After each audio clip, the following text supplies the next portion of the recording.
Hi everyone, welcome to this episode of the Penrite Insight with Al, Shippy and myself. We'll give you a bit of a rundown of Bathurst and how we fared. So first question from the fanship is, how did the aero package being knocked back impact our preparations for the weekend?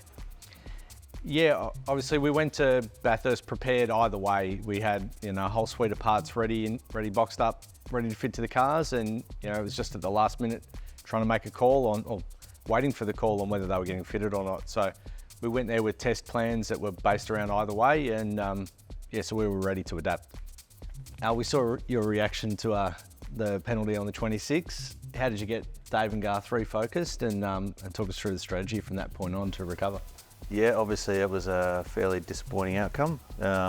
So obviously in the moment we're pretty disappointed and frustrated with the size of the penalty and where that was going to put us. To be fair, it was Garth that he got everyone sort of settled down probably first, and then refocused myself. And with Reynolds it was okay because he was in the car, so he didn't know about it until we told him. So once we had the chance to give you the message, we'd already pre-prepared to say, long race, we'll refocus, we can come back from this. And thankfully enough, we probably got back to around about where we were going to finish anyway. We heard Car 19 was nursing a clutch problem in the back end of the race. How severe was the problem and how did it impact your racing strategy?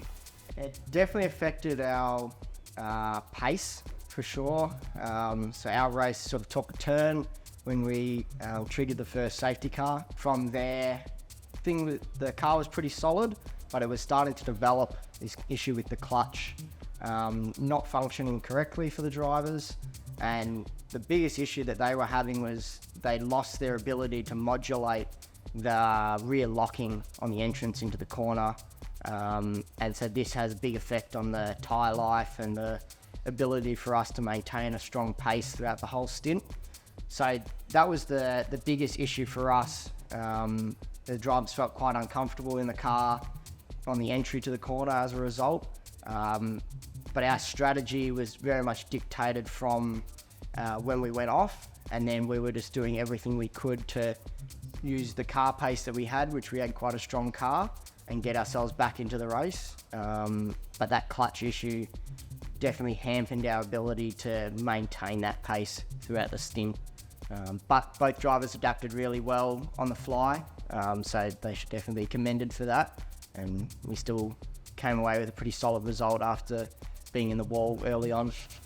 Yep, and both cars had basically the same problem at the end of the race. Yeah. Effectively no clutch. It's a pretty common issue across the category. I know probably 9 or 10 cars that had a similar thing, so there needs to be some work done category-wide on resolving that one.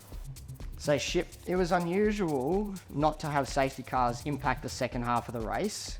How did this impact our team strategy, and how do we plan for a late race safety car? Yeah, well, as we discussed, we had to try something different with the 26 to recover from the penalty. So from that last safety car onwards, we did the least pit stops in the field. That required some tyre and fuel saving, but that meant that we were able to jump a lot of positions. We ran down the back and the midfield for a long way, but we knew that we were going to be a pit stop up on everyone, and that popped us out there. There were periods there where another safety car would have really benefited us, and then there were also smaller periods where we could have got badly hurt, but that's just the game. We have to roll the dice and try and recover.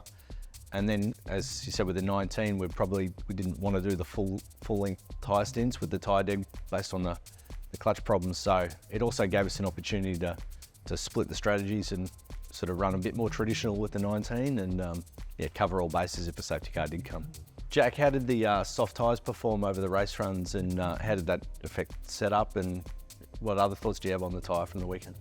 Yeah, so the soft tyre is definitely a new thing for Bathurst for a supercar, and it definitely had a big influence on how we attacked the weekend. We all knew going into it that we were going to be needing to spend a lot of our setup time trying to make the rear tyre last and the soft tyre last, and so that's where we focused a lot of our practice time around that. Didn't focus too hard on the qualifying car, put a lot of emphasis on how can we make the rear of the car last longer and prolong that, because we knew that over 161 laps, that'll be the difference between winning and losing. In terms of how they actually performed, I don't think they performed particularly well. I think all the drivers would probably agree that as soon as they started the stint, they had to massively underdrive the cars to try and make sure the tyre lasted across the whole race and the whole stint. And as a result, no one was really pushing the limits and finding that last little millimeters here and there to the walls, and so it sort of led to a pretty boring race for the fans, just because no one was really giving it everything. They were always underdriving the limit of the car as a result, and that's just what you had to do to be fast and win the race, and the cars that did that the best were the ones that were up the front. So that was the cards that we were dealt, and every team adapted to that. But definitely into the future, if they decide what they want to do tyres wise, potentially if we went for the harder option, might have allowed all the drivers to push a little bit harder throughout the stints, made it a little bit more exciting for the fans.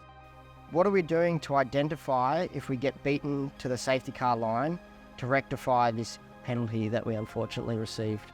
Our software systems, we're still developing them as we go, so that was one of the things we didn't have available to us at the time, was a marking of what time each car passes that safety car line. We've been able to post-analyse that and find out that it was 0.08 of a second was the difference between being in front and being behind. So obviously we're now developing in the software, just coding up our own little tool that will basically hold that time of day when the car passes that line, and we'll know instantly now whether we're in front or behind. Unfortunately at Bathurst we were going pretty much off feel, and our expectation was that we'd be notified if we were behind or in front, which is what the precedent had been, but unfortunately that was not the case, so we paid a very heavy price for that 0.08 of a second. Thank you all for joining us. Hope you found this little episode informative. We're full steam ahead now, looking forward to the Gold Coast, some good weather, some surf, and hopefully some trophies. We're working hard to achieve it. Look forward to seeing how we go.